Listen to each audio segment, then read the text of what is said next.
Somnifère, le podcast. L'amour et l'art touchent l'essence de tout être. Ils affectent notre conscience dans le provisoire comme dans l'éternel, écrit le philosophe Alain. Bonsoir à toutes et à tous, nous sommes le jeudi 20 janvier, Somnifère vous propose ce soir un récit sur la beauté des choses et le mystère des sens. C'est une nouvelle poétique de Maupassant intitulée « La nuit ». Et juste avant cela, une séance de relaxation inédite sous la forme d'un voyage sonore qui nous invite à contempler la mélodie d'une pluie douce et légère. Un bonne nuit tout spécial ce soir à Nathalie de Montpellier, Lucie de Toulouse, Valentin de Bruxelles, Léonie de Nanterre, Agathe, Claire et Liès de Paris. Et merci d'avoir partagé Somnifère dans votre story Instagram. Plus d'infos en description de cet épisode. Je vous souhaite une excellente nuit. Et maintenant place à notre séance de relaxation. La séance de relaxation. Notre séance de relaxation ce soir nous invite à nous détendre au son d'une pluie douce et légère. Je vous laisse quelques instants pour bien vous mettre à l'aise, pour fermer les yeux, pour ajuster le drap ou la couverture. Et si vous êtes sur le dos, vous pouvez, si vous le souhaitez, poser une main sur votre ventre. Pendant quelques instants, portez simplement votre attention sur les mouvements de votre respiration.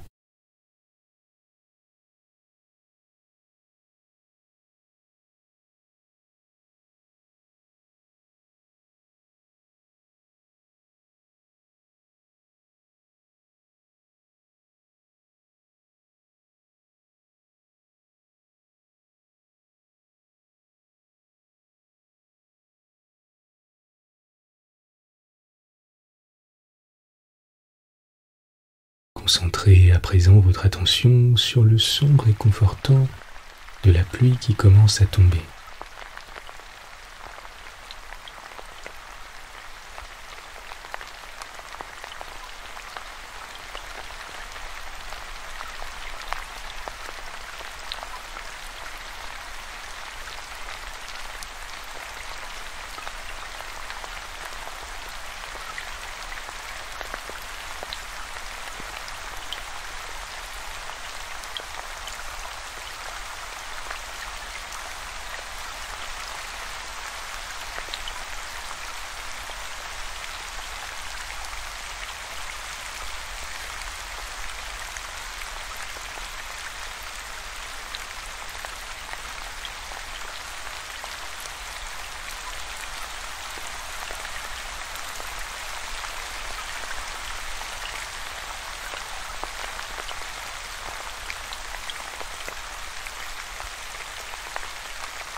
Soyez attentifs aux variations de vitesse.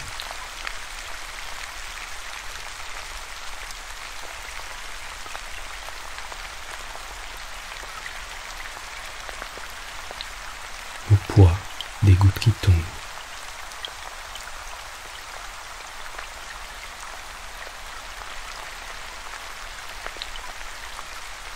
Au bruit distinct que les gouttes forment en s'écrasant.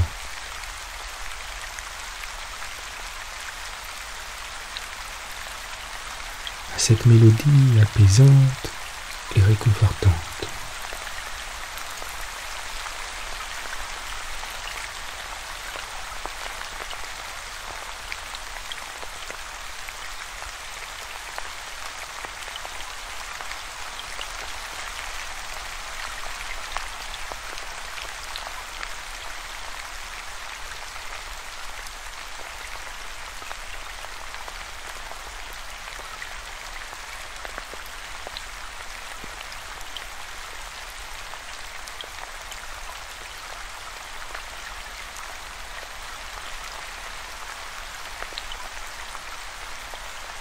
Les gouttes de pluie continuent de tomber à leur rythme,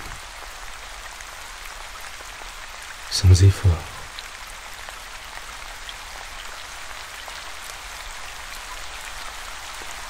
avec constance.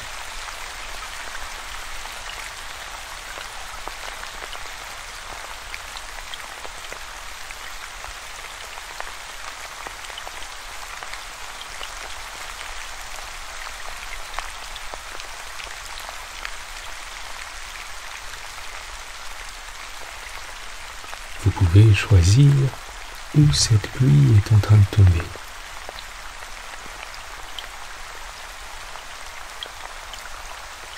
Peut-être sur le pavé d'une ville endormie.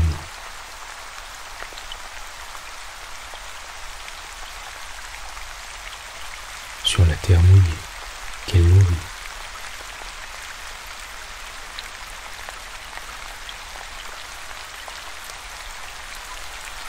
Sur la toile d'une tente.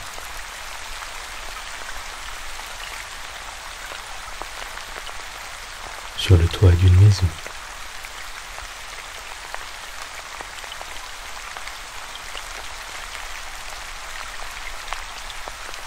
Laissez votre pluie tomber où vous le souhaitez.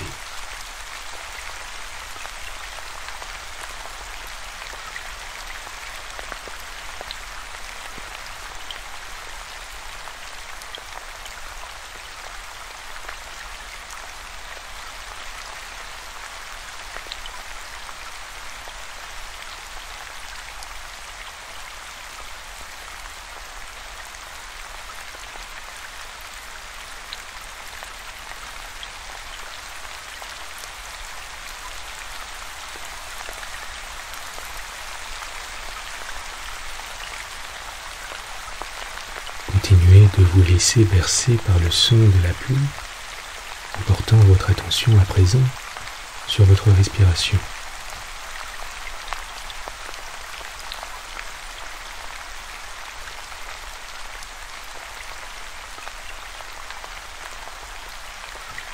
Sur l'air qui entre et sort de vos narines,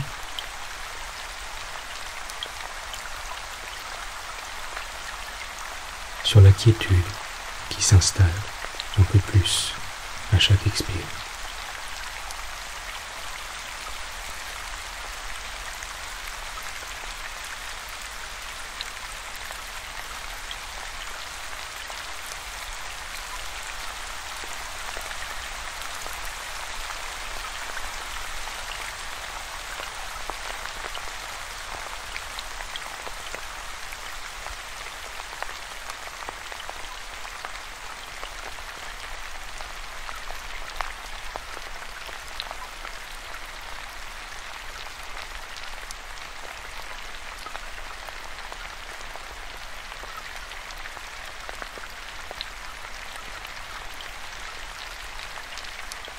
Notez comme la pluie fait ressortir l'odeur des choses.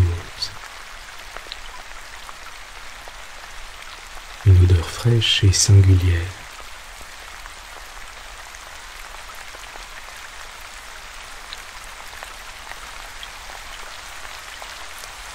L'odeur des trottoirs mouillés.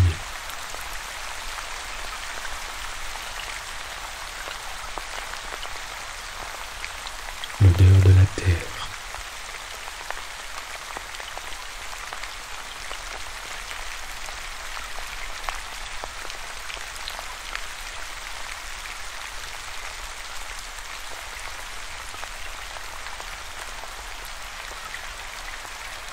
Tentez du mieux possible d'imaginer l'odeur de cette pluie qui tombe.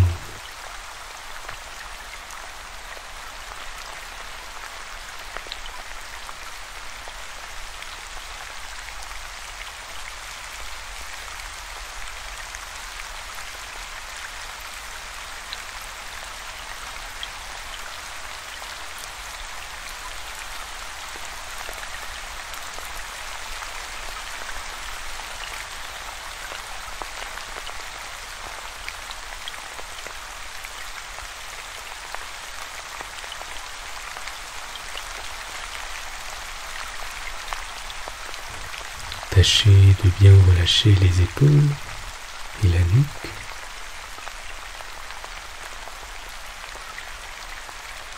Vos hanches.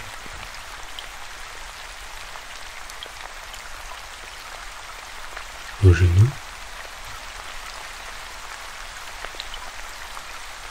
Et vos pieds.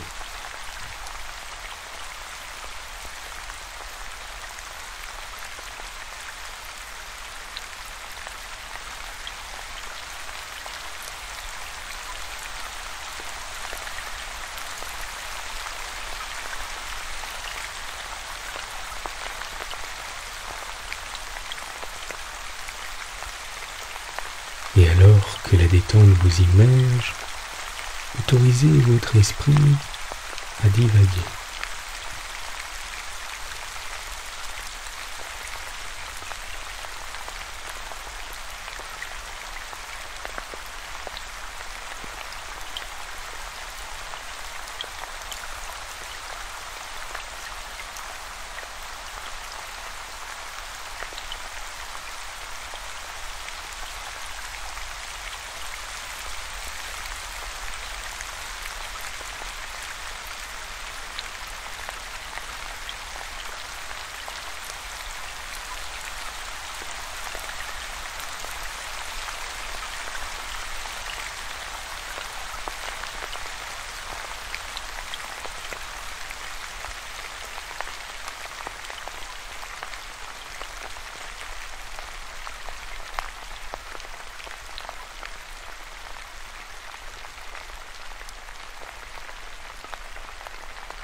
Vous êtes calme et détendu.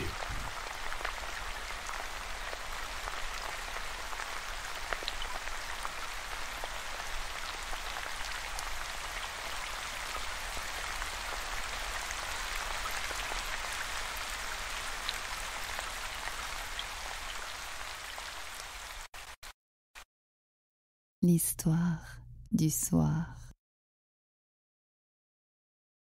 Sortis du port de Cannes à 3 heures du matin, nous avons pu recueillir encore un reste des faibles brises que les golfes exhalent vers la mer pendant la nuit. Puis un léger souffle du large est venu, poussant le yacht couvert de toile vers la côte italienne. C'est un bateau de 20 tonneaux tout blanc, avec un imperceptible fil doré qui le contourne comme une mince cordelière sur un flanc de cygne. Ses voiles en toile fine et neuve, sous le soleil d'août qui jette des flammes sur l'eau, ont l'air d'ailes de soie argentées déployées dans le firmament bleu. Tout à l'arrière, la dernière voile, l'artimon, semble dormir. Et tout le monde bientôt sommeille sur le pont. C'est un après-midi d'été sur la Méditerranée. La dernière brise est tombée. Le soleil féroce emplit le ciel et fait de la mer une plaque molle et bleuâtre, sans mouvement et sans frisson, endormie aussi sous un miroitant duvet de brume qui semble la sueur de l'eau. Malgré les tentes que j'ai fait établir pour me mettre à l'abri, la chaleur est telle sous la toile que je descends au salon me jeter sur un divan. Il fait toujours frais dans l'intérieur. Le bateau est profond, construit pour naviguer dans les mers du Nord et supporter les gros temps. On peut vivre, un peu à l'étroit, équipage et passagers, assis sous 7 personnes dans cette petite demeure flottante, et on peut asseoir 8 convives autour de la table du salon. L'intérieur est en pin du Nord verni, avec encadrement de teck, éclairé par les cuivres des serrures, des ferrures, des chandeliers, tous les cuivres jaunes et gais qui sont le luxe des yachts. Comme c'est bizarre, ce changement, après la clameur de Paris. Je n'entends plus rien, mais rien. De quart d'heure en quart d'heure, le matelot qui s'assoupit à la barre tout saute et crache. Le petit pendule suspendu contre la cloison de bois fait un bruit qui semble formidable dans ce silence du ciel et de la mer. Et ce minuscule battement, troublant seul l'immense repos des éléments, me donne soudain la surprenante sensation des solitudes illimitées où les murmures des mondes, étouffés à quelques mètres de leur surface, demeurent imperceptibles dans le silence universel. Il semble que quelque chose de ce calme éternel de l'espace descend et se répand sur la mer immobile par ce jour étouffant d'été. C'est quelque chose d'accablant, d'irrésistible, d'endormeur, d'anéantissant comme le contact du vide infini. Toute la volonté défaille, toute pensée s'arrête, le sommeil s'empare du corps et de l'âme.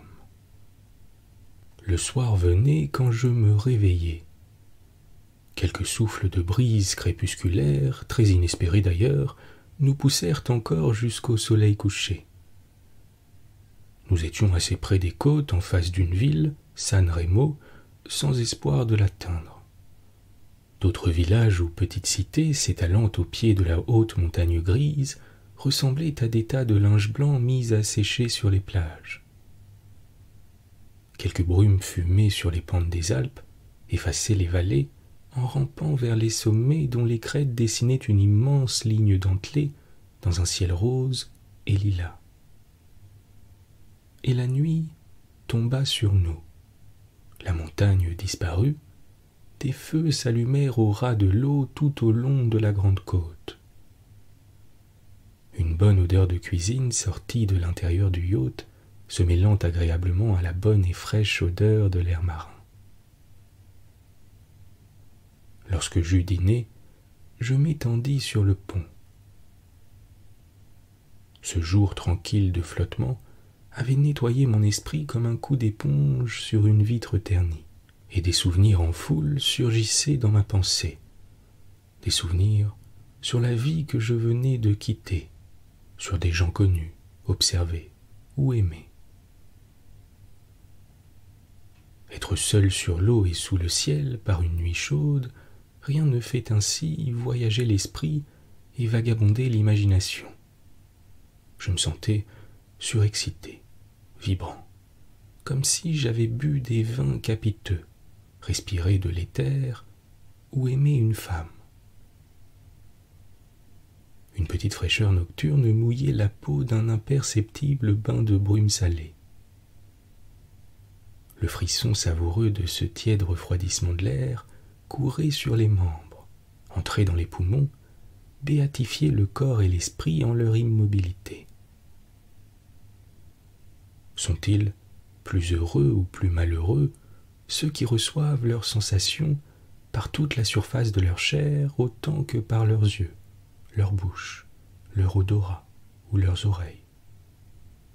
C'est une faculté rare et redoutable peut-être que cette excitabilité nerveuse et maladive de l'épiderme et de tous les organes qui fait une émotion des moindres impressions physiques et qui, suivant les températures de la brise, les senteurs du sol et la couleur du jour, impose des souffrances, des tristesses et des joies. Ne pas pouvoir entrer dans une salle de théâtre parce que le contact des foules agite inexplicablement l'organisme entier. Ne pas pouvoir pénétrer dans une salle de bal parce que la gaieté banale et le mouvement tournoyant des valses irritent comme une insulte. Se sentir lugubre à pleurer ou joyeux sans raison, suivant la décoration, les tentures et la décomposition de la lumière dans un logis. Et rencontrer quelquefois, par des combinaisons de perceptions, des satisfactions physiques que rien ne peut révéler aux gens d'organismes grossiers. Est-ce un bonheur ou un malheur? Je l'ignore. Mais si le système nerveux n'est pas sensible jusqu'à la douleur ou jusqu'à l'extase, il ne nous communique que des commotions moyennes et des satisfactions vulgaires. Cette brume de la mer me caressait comme un bonheur. Elle s'étendait sur le ciel et je regardais avec délice les étoiles enveloppées de ouate, un peu pâlies, dans le firmament sombre et blanchâtre. Les côtes avaient disparu derrière cette vapeur qui flottait sur l'eau et nimbait les astres. On eût dit qu'une main surnaturelle venait empaqueter le monde en des nuées fines de coton pour quelque voyage inconnu.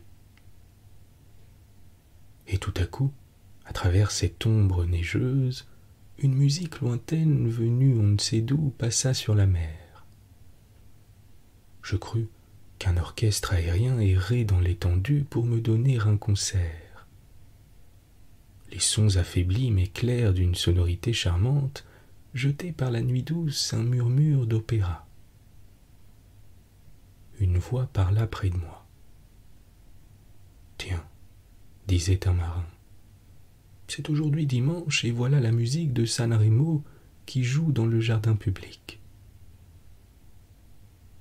J'écoutais, tellement surpris que je me croyais le jouet d'un joli songe. J'écoutais longtemps, avec un ravissement infini, le chant nocturne envolé à travers l'espace.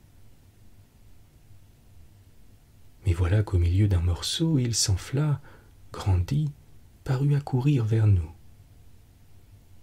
Ce fut d'un effet si fantastique et si surprenant que je me dressai pour écouter. Certes, il venait, plus distinct et plus fort de seconde en seconde.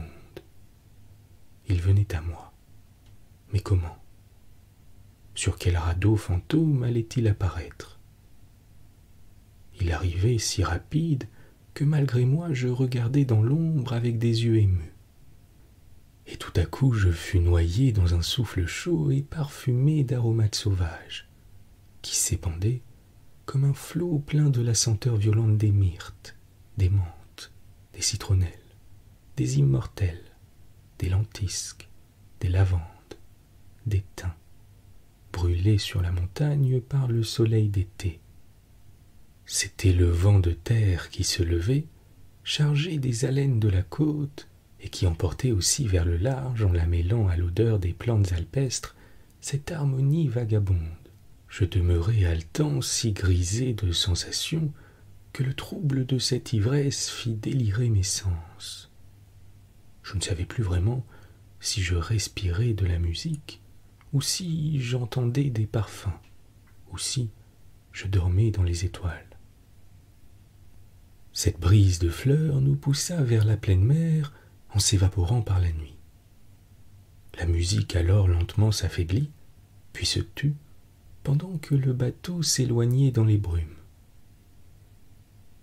Je ne pouvais pas dormir, et je me demandais comment un poète moderniste, de l'école dite symboliste, aurait rendu la confuse vibration nerveuse dont je venais d'être saisi, et qui me paraît en langage clair intraduisible.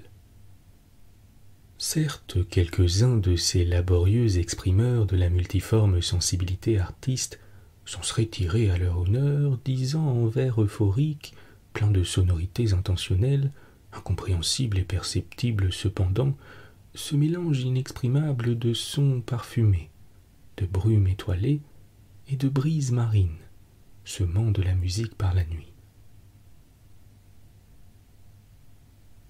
Un sonnet de leur grand patron Baudelaire me revint à la mémoire. La nature est un temple où de vivants piliers laissent parfois sortir de confuses paroles. L'homme y passe à travers des forêts de symboles qu'il observe avec des regards familiers.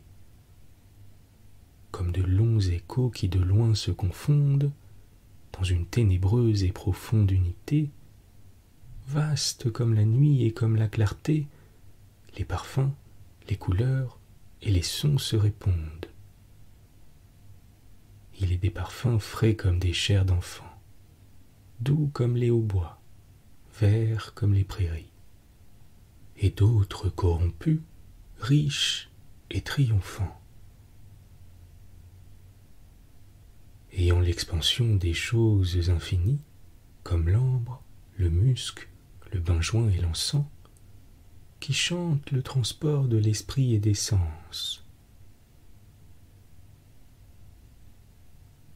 Est-ce que je ne venais pas de sentir jusqu'au moelle ce vers mystérieux? Les parfums, les couleurs et les sons se répondent. Et non seulement ils se répondent dans la nature, mais ils se répondent en nous et se confondent quelquefois dans une ténébreuse et profonde unité, ainsi que le dit le poète par des répercussions d'un organe sur l'autre. Ce phénomène d'ailleurs est connu médicalement. On a écrit cette année même un grand nombre d'articles en le désignant par ces mots. L'audition colorée. Il a été prouvé que chez les natures très nerveuses et très surexcitées, quand un sens reçoit un choc qui l'émeut trop fortement, l'ébranlement de cette impression se communique, comme une onde au sens voisin qui le traduisent à leur manière.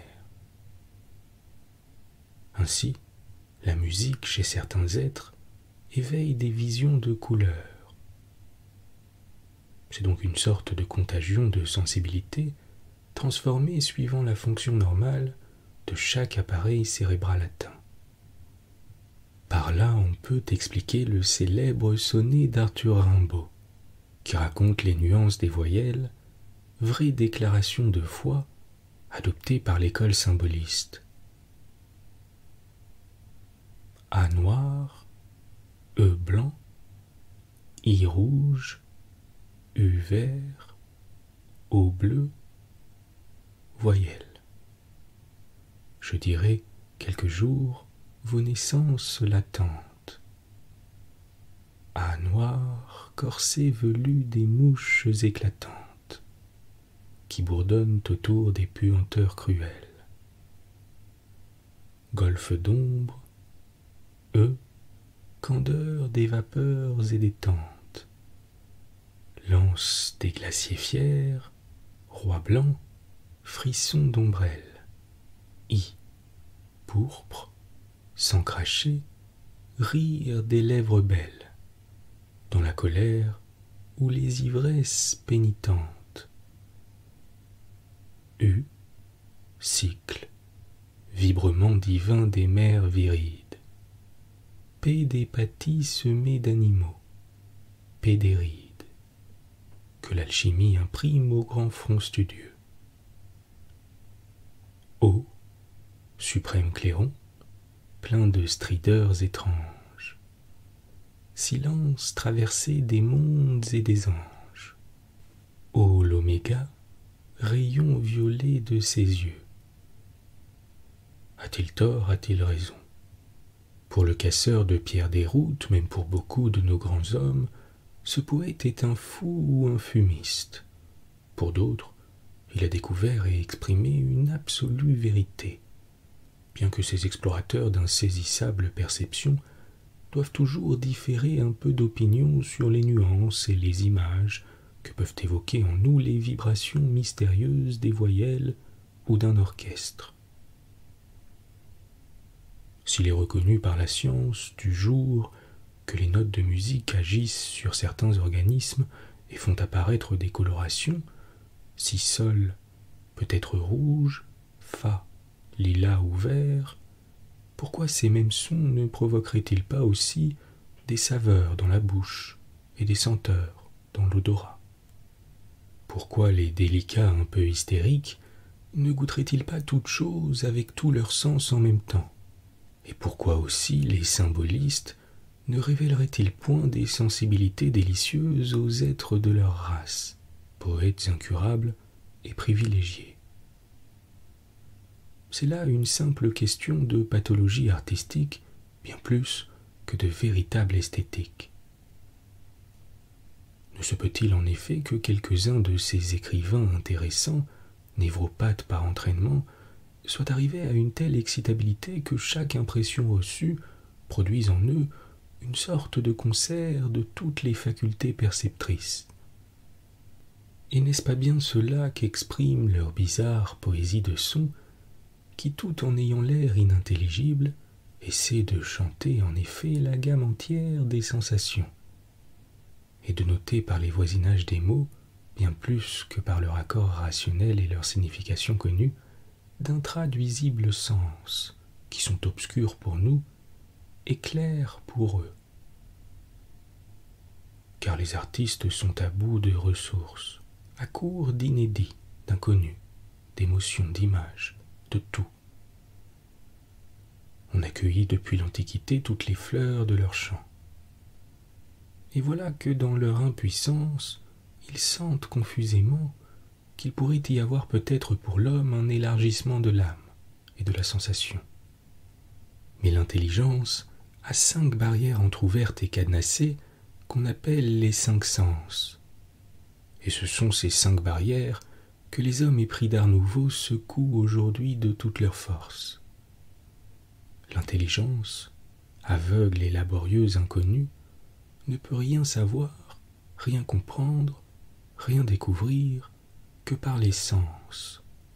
Ils sont ses uniques pourvoyeurs, les seuls intermédiaires entre l'universelle nature et elle.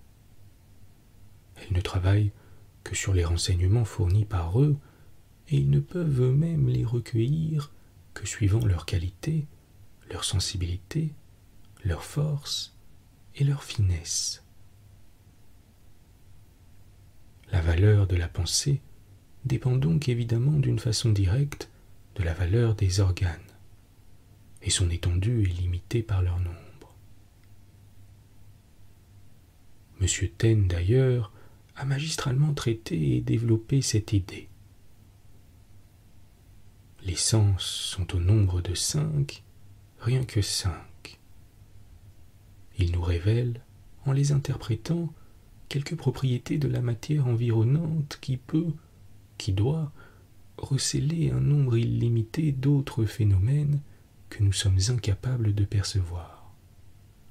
Supposons que l'homme ait été créé sans oreille.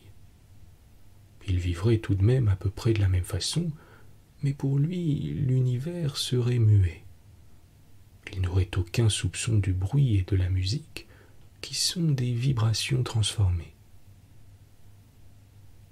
Mais s'il avait reçu en don d'autres organes, puissants et délicats, doués aussi de cette propriété de métamorphoser en perception nerveuse les actions et les attributs de tout l'inexploré qui nous entoure, combien plus varié serait le domaine de notre savoir et de nos émotions.